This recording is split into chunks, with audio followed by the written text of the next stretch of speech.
Graça e paz a todos, boa noite.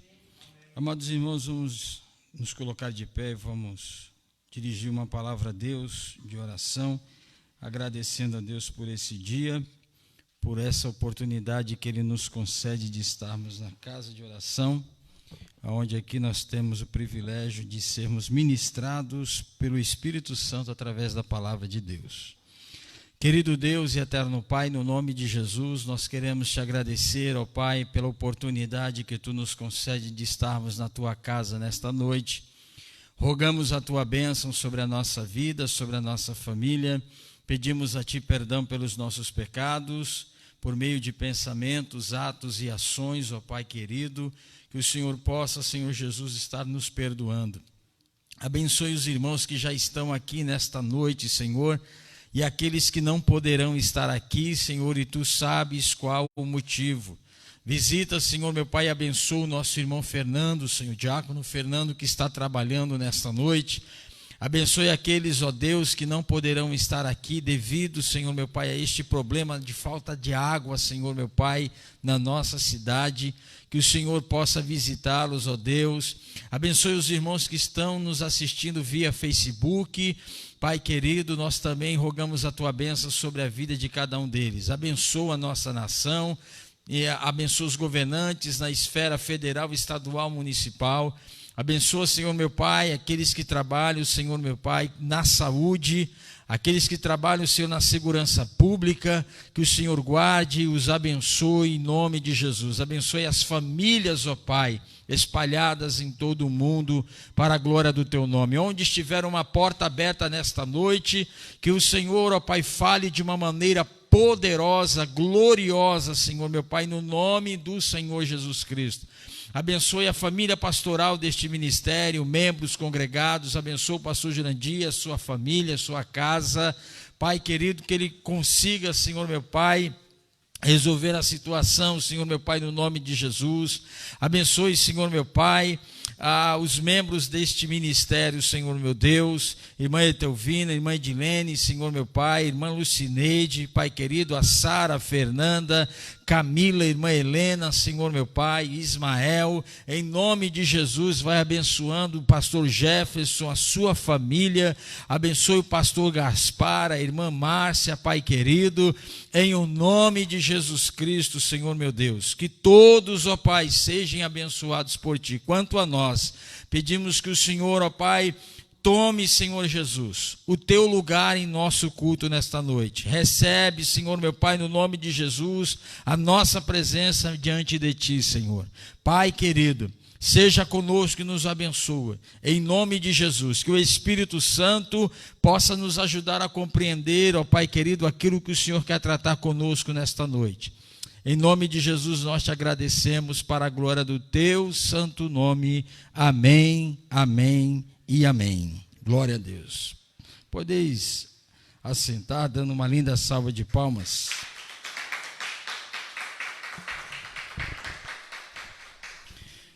Eu peço que vocês abram a sua Bíblia no livro de Atos dos Apóstolos.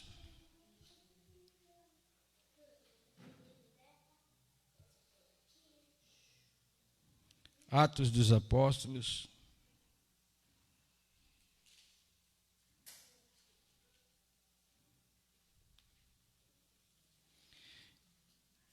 E nós vamos ler do versículo de número 22 a seguir, do versículo 18 a seguir, aliás. Atos 17.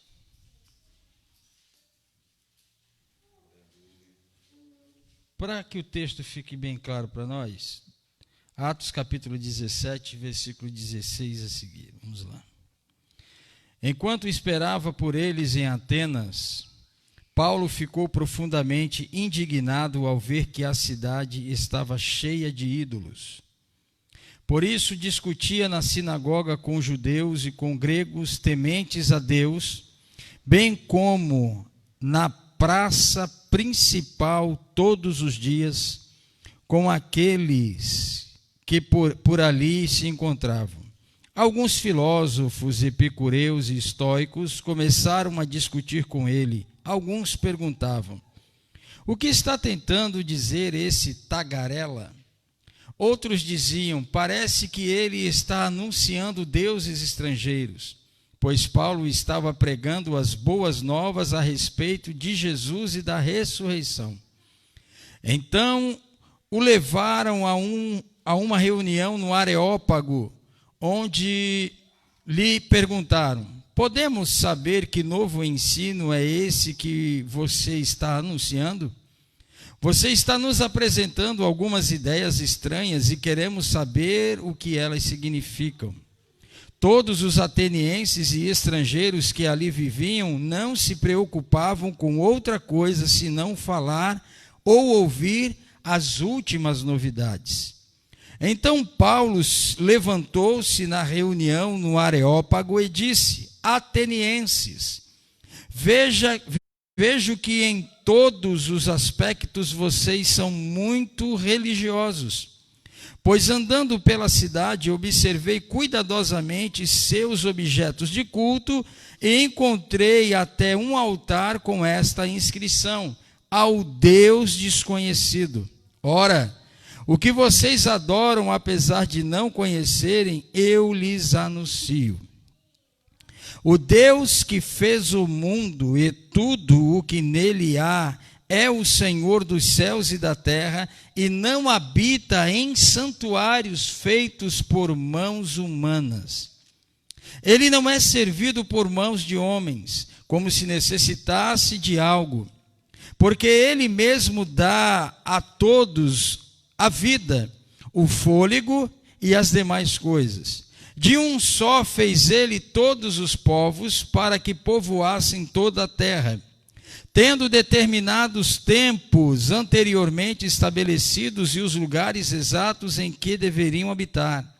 Deus fez isso para que os homens o buscassem e talvez, tateando, pudessem encontrá-lo, embora não esteja longe de cada um de nós. Pois nele vivemos, nos movemos e existimos, como disseram alguns dos poetas de vocês. Também somos descendência dele. Assim, visto que somos descendência de Deus, não devemos pensar que a divindade é semelhante a uma escultura de ouro, prata ou pedra, feita pela arte e imaginação do homem. No passado, Deus não levou em conta essa ignorância, mas agora ordena que todos, em todo lugar, se arrependam, pois estabeleceu um dia em que há de julgar o mundo com justiça, por meio do homem que designou, e deu-lhe provas disso a todos, ressuscitando dentre os mortos. Amém. Tome assento em nome de Jesus. Louvado seja Deus. Há uma frase ou um ditado muito popular que diz o seguinte: que todas as religiões levam a Deus. Isso é preocupante porque isso também está gerado em algumas pessoas que passaram pelo processo do discipulado, passaram pelo processo do batismo em águas e acreditam piamente que essa frase ela esteja inserida nas Sagradas Escrituras. Como também é dito, né? Vox populi, vox Dei, a voz do povo é a voz de Deus. E eles acreditam que Vox Populi, Vox Dei também está inserido nas Sagradas Escrituras, quando na verdade não existe esse versículo bíblico, que a voz do povo é a voz de Deus. Isso é tirado essa ideia é tirada de uma passagem bíblica, quando o povo de Israel decidiu rejeitar o governo de Deus, para que houvesse um governo humano sobre eles. A gente lê isso desde o livro de Juízes, 1º e 2º Samuel, retrata essa realidade. O povo não queria mais que Deus governasse, ele não queria ter mais um governo teocrático, ele queria um governo monárquico, né? Eles olhavam para nas outras nações e diziam: as outras nações têm reis, e por que nós não temos um rei? Nós queremos um rei. E foi quando então a gente vê na decisão da escolha de um rei para governar sobre Israel. Então o povo escolhe quem? A Saul, e rejeita Deus, e Samuel fica indignado com aquilo, e Deus fala: Samuel, tranquiliza o seu coração, porque não é a você que eles estão rejeitando, eles estão rejeitando a mim. Então faça o que eles querem. Então, desse texto, desse pano de fundo, eles tiram a história que a voz do povo é a voz de Deus.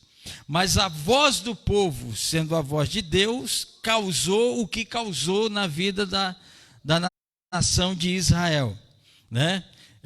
Se desviaram, deixaram o culto verdadeiro ao Deus verdadeiro e foram prestar culto a outros deuses, se tornaram escravos, foram punidos, foram castigados, não tiveram mais paz, dividiram-se entre duas tribos, né? entre o reino do sul e o reino do norte, e generalizou a bagunça. É a mesma coisa quando se trata do livre-arbítrio. As pessoas teimam na existência do livre-arbítrio e acham que o livre-arbítrio é uma ótima coisa. O livre-arbítrio nunca foi bom. E isso foi provado que nunca foi bom, porque pelo nosso livre-arbítrio a gente nunca está perto de Deus. A gente sempre está se distanciando de Deus porque estamos querendo fazer o que a nossa carne exige, porque não damos o direito ao Espírito Santo de ter o controle total da nossa vida, da nossa mente e do nosso coração. Isso é uma realidade indubitável e indiscutível, que a gente não pode duvidar sobre isso. Para onde o livre-arbítrio arrastou o ser humano? Para onde continua arrastando o ser humano? Para perto de Deus ou para longe de Deus? As pessoas acham que têm o direito de decidir sobre a salvação pessoal. Não existe salvação pessoal. A salvação pertence ao Senhor. Jonas 2,9 fala sobre isso. A salvação pertence ao Senhor. Jesus Cristo, ele falou, ele expressou e ele ensinou isso, né? Que ninguém vai ao Pai se não for por Ele, e ninguém vem a Ele se o Pai não enviar. Então, o processo de salvação não é uma escolha humana, é uma decisão divina. Deus salva quem Ele quer salvar. Está escrito nas Sagradas Escrituras: tenho misericórdia de quem eu quiser ter misericórdia, entendeu? E ponto final. Mas as pessoas continuam insistindo nessa situação. Atenas é uma cidade da Grécia, e Paulo chega à Grécia para propagar ou proclamar o Evangelho de Nosso Senhor. E no versículo de número 6, Paulo, ao chegar em Atenas, ele já fica indignado, porque ele chega numa região extremamente idólatra e religiosa. É interessante que ele vai conversando com aquelas pessoas, e aquelas pessoas se indignam com Paulo, chama Paulo de tagarela, ele é chamado de tagarela, né? Ele é chamado daquele que está causando confusão, porque está trazendo um novo ensinamento, uma nova filosofia, plantando uma nova religião ali no meio deles, e eles ficam indignados com isso. Você está colocando confusão na mente dos nossos patriotas, dos nossos co-irmãos, dos nossos irmãos aqui, trazendo esse novo ensinamento, né? Porque eles não tinham conhecimento desse Deus. Tanto que, quando ele entra no Areópago, ele é convidado. O Areópago é uma arena onde existe várias imagens de esculturas de vários deuses. Deuses gregos, deuses históricos, está lá. Tanto que lá estão os filósofos epicureus e estoicos, né? E aquela praça, aquele lugar, era o lugar onde os filósofos iam se reunir para discutir determinadas situações dentro da sua cosmovisão de cultura. Então, ali, os filósofos iam tratar dessas coisas. E Paulo, então, lhe chega e é convidado a ir lá. Então, Paulo, ele nota, ele observa que lá tem vários deuses, deusa Diana, tantos outros deuses que estavam ali, e ele encontra um lugar, um altar, onde está escrito lá, ao Deus desconhecido. E é interessante que Paulo pega esse ponto sobre o Deus desconhecido. Vocês adoram o Deus desconhecido sem conhecer, pois é a Ele que eu estou ensinando, é a Ele que eu prego, é a Ele que eu venho apresentar a vocês. E ele começa a dizer uma coisa interessante no versículo de número 24, o Deus que fez o mundo e tudo o que nele há, é o Senhor dos céus e da terra, e não habita em santuários feitos por mãos humanas. E isso é interessante porque aqui causa uma indagação a nós. No Antigo Testamento foi criado templos, né? O Templo de Salomão, ele foi criado para que o nome de Deus estivesse lá. Deus falou sobre isso em 2 Crônicas, capítulo 1, capítulo 7, que o meu nome está estabelecido sobre essa casa, sobre aquele santuário, sobre aquele lugar. O tabernáculo que o próprio Deus tinha dado como um projeto, aponta em todas as peças do tabernáculo o próprio Cristo, que era um lugar, tinha um santo lugar e o santo dos santos. O santo dos santos era o lugar que só o sacerdote tinha o direito de entrar. Só ele que tinha essa autoridade para entrar naquele lugar. E mesmo assim ele entrava com um sinete amarrado na sua cintura e uma corda que os demais estavam segurando, porque se ele entrasse lá em pecado, e Deus fulminaria ele, quando ele tombasse no chão, o sinete tocasse, e as pessoas saberiam que o sacerdote havia morrido, porque não era digno disso. O que é interessante também aqui, a gente parar para pensar é o seguinte: a idolatria que se torna sobre templos. Templos. Nós vemos edifícios aonde abriga a igreja, né? Frondosos, espetaculares, maravilhosos, peças de primeiro mundo, porcelanato, som de última geração, equipamentos de última geração, ar-condicionado, poltrona extremamente confortável, né? Mas o que é preocupante é que aqueles que se assentam nas cadeiras, nas poltronas estofadas, que são um verdadeiro templo, que precisam ser edificados, que precisam ser tratados e que são habitação do Espírito Santo, se encontram muitas vezes vazias. A Bíblia diz aqui claramente que Deus não habita no templo feito por mãos de homens. Então está falando do quê? Paredes feitas de alvenaria, de madeira, de mármore, de pedras. Mas a Bíblia aponta um novo templo aonde ele habita. No Antigo Testamento ele habitava numa caixa de madeira folhada a ouro, aonde tinha 2 querubins de madeira também folheados a ouro. E ali tinha algumas peças dentro daquela caixa. A vara de Arão, de Moisés, que ele usou, um maná e uma outra folha que eu não me lembro qual é que é, mas estava lá. Mas aquela caixa representava a presença de Deus. Aonde estivesse a arca, estaria a presença de Deus. É interessante que em Cristo Jesus isso muda. Porque agora o Espírito de Deus, que é a presença de Deus na vida do ser humano, não está mais presa numa caixa. Ele habita em cada um de nós. Nós agora somos edifício, habitação e morada do Espírito Santo. Então se investe muito, mas muito em edifícios de alvenaria, de pedra, de mármore, mas pouco lhe é investido no templo aonde verdadeiramente Deus está habitando, através do seu Espírito.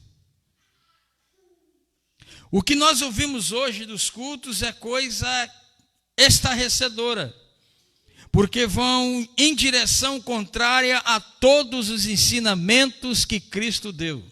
Todos os ensinamentos. Em primeiro lugar, quando nós chegamos à casa do Senhor, nós não devemos determinar o que Deus deve falar, porque Deus vai falar aquilo que nós precisamos ouvir. Em segundo lugar, quando nós viemos à casa do Senhor, nós não viemos receber, nós viemos oferecer, e nós somos essa oferta a Deus. Em terceiro lugar, precisamos entender uma coisa: nós não temos direito de coisa alguma, mesmo sendo filhos de Deus. Não temos. Isso é bíblico. Jó 41:11. Quem deu a mim primeiro para que eu tenha que retribuir? Se tudo que há no céu e na terra pertence a mim. Então, quando a gente vem ao culto, quando a gente vem na casa de oração, o templo de alvenaria, aonde abriga as nossas reuniões, nós temos que ter a consciência que chegamos dentro desse ambiente como oferta viva, santa e agradável a Deus. E nesse altar o fogo não vem aceso por homem. Esse fogo quem acende é o próprio Espírito Santo. E esse fogo purifica, esse fogo regenera, esse fogo transforma, esse fogo muda, aleluia, a consciência das pessoas. Louvado seja Deus. E Paulo está falando isso, para que vocês estão aqui nesse lugar tão bonito, tão... Deixa eu falar uma coisa, vocês sabiam que Deus, esse Deus desconhecido, ele não habita num lugar como esse, em templos feitos por mãos de homens? E outra coisa interessante que esse texto nos ensina, a segunda coisa interessante que esse texto nos ensina, é uma consciência errada das pessoas por não conhecerem a Deus. Por não conhecerem a Deus, estarem no templo, casa de oração, sentado em cadeiras estufadas, ar-condicionado, espaçoso, equipamento de última geração, são pessoas que não conhecem a Deus. E por que não conhecem a Deus? Porque elas acreditam piamente que conseguem fazer uma chantagem emocional com o Senhor. Como assim? Tem pessoas que têm feito votos com Deus, propósito com Deus e oração com Deus, desafiando a Deus no seguinte sentido: se o Senhor não fizer, eu também não continuo na minha jornada cristã. Como se Deus ficasse deprimido ou estivesse deprimido por conta disso. Olha o texto no versículo de número 25. Ele não é servido por mãos de homens, como se necessitasse de algo, porque ele mesmo dá a todos a vida, o fôlego e as demais coisas. Ou seja, Deus não é dependente do homem para ser Deus. Deus não existe a partir do homem. Deus, ele existe a partir de si mesmo. Mas o homem, ele existe a partir de Deus, porque Deus o criou, Deus o formou. Então, por falta de entendimento, as pessoas acreditam piamente que se elas não fizerem, a obra para. Se elas não virem, não haverá culto, não haverá igreja, não haverá obras. Estão enganados, irmãos. Estão enganados. Deus não está preocupado com numerologia. Deus está preocupado em encontrar verdadeiros adoradores que o adorem em espírito e em verdade. Deus está sondando o coração dos verdadeiros adoradores e está atraindo os verdadeiros adoradores para Ele mesmo. Louvado seja o nome do Senhor.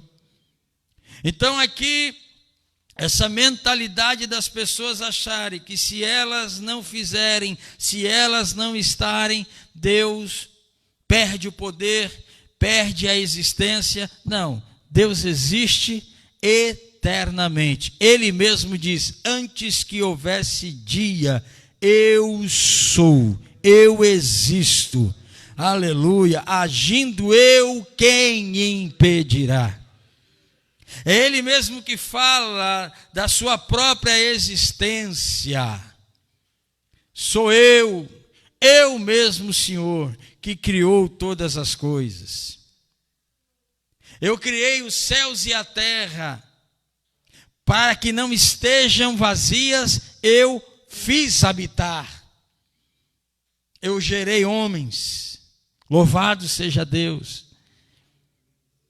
Então as pessoas, elas estão tomando uma decisão por elas mesmas, sem direção de Deus, achando que Deus vai cair no jogo emocional delas, quando Deus, Ele não se move diante disso. O que move a mão de Deus, o que move o coração de Deus é um espírito quebrantado. É um coração compungido de arrependimento e de entendimento que Deus é Deus e nós, sem Ele, não somos nada. A Bíblia diz que os olhos de Deus estão sobre aqueles que têm um coração quebrantado. Quebrantado. Vivemos numa geração que, se Deus não fizer sinais, não fizer milagres, não fizer prodígios, não der bênção, não der coisas, não é Deus e não vale a pena servi-lo. Porque elas não têm o entendimento da maior bênção e maior dádiva que o Senhor nos deu. Primeiro, o perdão oferecido. Segundo, a graça derramada. Terceiro, a justificação, substituindo nós que éramos culpados por um inocente que era o seu próprio Filho Jesus Cristo. O que nos falta é gratidão a Deus. O que nos falta é reconhecimento que Deus é tudo que nós precisamos. Aleluia, aleluia. Veja que coisa torpe. É que nós nascemos com o quê? Nada. E é esse entendimento que Jó teve. Nu eu vim do ventre da minha mãe, nu tornarei para lá. O Senhor me deu, o Senhor tomou, bendito seja o nome do Senhor. Por que pessoas se afastam de Deus? Porque elas nunca tiveram comunhão com Ele. Porque as pessoas se afastam da presença de Deus? Porque elas nunca criaram raízes de comunhão com o Senhor. Porque as pessoas desistem da fé cristã? Porque elas nunca tiveram fé. Nunca. A fé não vem de nós mesmos. A fé é gerada pelo próprio Deus. A partir disso é que nós acreditamos que Ele existe. Através da fé, que Ele mesmo produz em nós. Aí alguém pode perguntar, mas então quer dizer que nós somos fantoches de Deus? Não, não somos fantoches de Deus. Nós somos filhos. Ainda que por adoção, nós somos filhos. Somos filhos porque cremos naquele que nós não vimos, naquele que nós não apalpamos, mas temos fé que Ele existe, porque podemos senti-lo dentro de nós, e temos vivenciado o poder dEle na nossa vida, porque não nos tornamos mais escravos do pecado, ainda que venhamos pecar, mas não nos mantemos na prática do pecado. Então nós aprendemos aqui que Deus, Ele subsiste.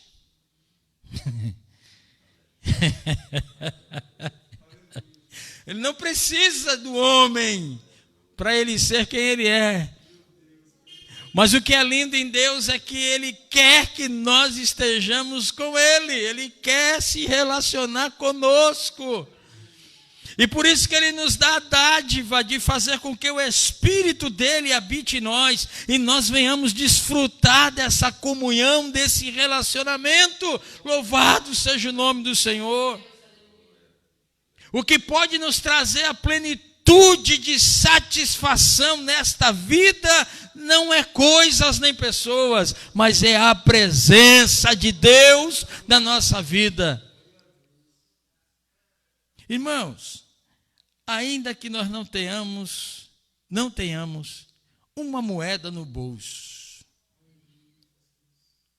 quem tem relacionamento com Deus está satisfeito, está feliz, porque a felicidade não é externa, a felicidade ela é interna, ela está na alma. E só Deus pode habitar neste lugar e produzir isso, essa reação. Irmãos, vocês tiveram testemunho, ficamos quase um mês e pouco sem carro. Qual foi o momento que vocês viram eu chorar, reclamar ou deixar de fazer a obra porque eu estava sem carro? Eu não nasci com ele, irmão. Foi até bom para mim que eu andei de bicicleta, fiz exercício, velho. Agora as pessoas estão deprimidas quando não conseguem alcançar os seus objetivos. Ué, Deus não é suficiente?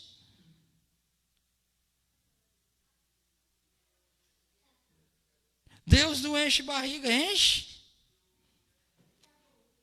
Porque ainda que nós não tenhamos os nossos recursos, Ele envia os recursos deles para nós. Glória a Deus. Ainda que não seja para encher a nossa despensa, mas pelo menos o pão de cada dia Ele dá. Aleluia. O pão de cada dia Ele dá. Ele também nos dá a provisão de compartilhar com outros. Isso é uma dádiva de Deus. A expressão de Jesus: o que daria o homem se vier perder a sua alma? Ou o que adianta o homem ganhar o mundo inteiro e vier perder a sua alma? Eu não provo que Deus está na minha vida pelos bens que eu venha a possuir, irmãos. Eu provo a presença de Deus, a minha comunhão com Deus, pelo caráter que eu possuo, pela vida que eu possuo, pelo minha forma de tratar o outro.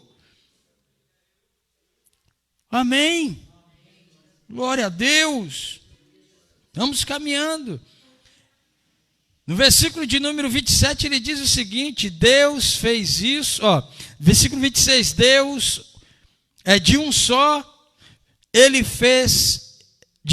fez ele todos os povos, para que povoassem toda a terra, tendo determinados tempos anteriormente estabelecidos e os lugares exatos em que deveriam habitar. Deus fez isso para que os homens o buscassem e talvez, tateando, pudessem encontrá-lo, embora não esteja longe de cada um de nós. Uma pergunta que as pessoas fazem: aonde está Deus? A resposta é única: em todos os lugares no mesmo tempo.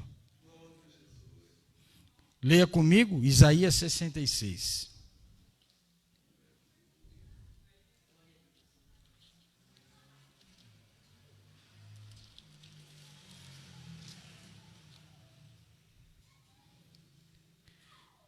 Isaías 66 diz assim: assim diz o Senhor: o céu é o meu trono, e a terra o estrado dos meus pés.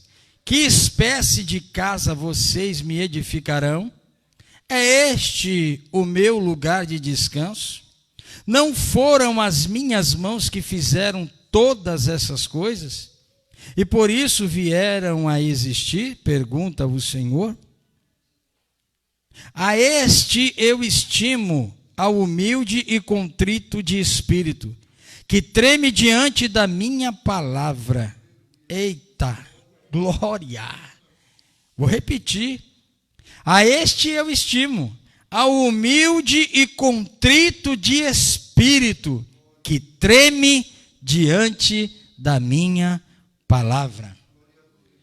Pastor, eu participo dos cultos, vou para a vigília, faço campanha de oração, faço campanha de jejum, participo de tudo, eu falo assim, mas a pergunta não é essa. O Senhor não está perguntando se você anda fazendo sacrifício. O Senhor está perguntando se você obedece à palavra. A questão de nós sermos abençoados e vivenciar a bênção de Deus na nossa vida não está na questão de quantos dias fazemos de oração e de jejum, ou quantos cultos por mês ou por semana nós participamos. Não é quantas obras de caridade nós realizamos. Não, a questão está: você obedece à minha palavra? Você treme quando ouve a minha palavra? Você se curva diante da minha palavra? Você se submete a estar debaixo da minha palavra? Por que muitas pessoas não, irmãos, alcançam e vivenciam as bênçãos que o Senhor tem? Não é por falta de participar de culto. Ainda mais quando eu venho para o culto, para provar para Deus que eu bati o meu cartão de ponto, para eu ficar bem com Ele e Ele então me beneficiar. Não é questão, irmãos. A fonte da bênção, a fonte para alcançar a bênção de Deus está em uma única coisa: obediência. Deuteronômio 28 fala sobre isso. Se ouvirdes a minha voz e guardardes a minha palavra e retiverdes e praticardes, então eu ordenarei que a bênção esteja convosco e que ela vos alcance e vos acompanhe. Então ele não está falando que a gente precisa fazer campanha disso, daquilo outro, fazer 5 passos para isso, 3 passos para aquilo, 4 passos para aquilo outro, 7 passos. Não, irmão, é simplesmente ouvir, é simplesmente guardar e simplesmente obedecer. A obediência atrai a bênção e a prosperidade de Deus. Mas a nossa falta de conhecimento tem feito com que a gente não colha,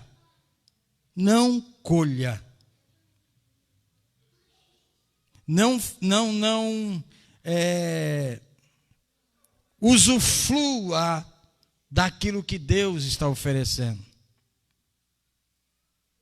Agora preste atenção aqui, no versículo de número 26 e 27, foi falado que de um só Deus fez todos. Fizeram uma pergunta, eu respondi num vídeo, acho que semana passada. Se foi Adão que pecou, que culpa tenho eu? O que é que eu tenho a ver com isso? Tudo. O texto responde: de um só foi gerado todos os povos. A nossa descendência é adâmica. A nossa natureza é adâmica.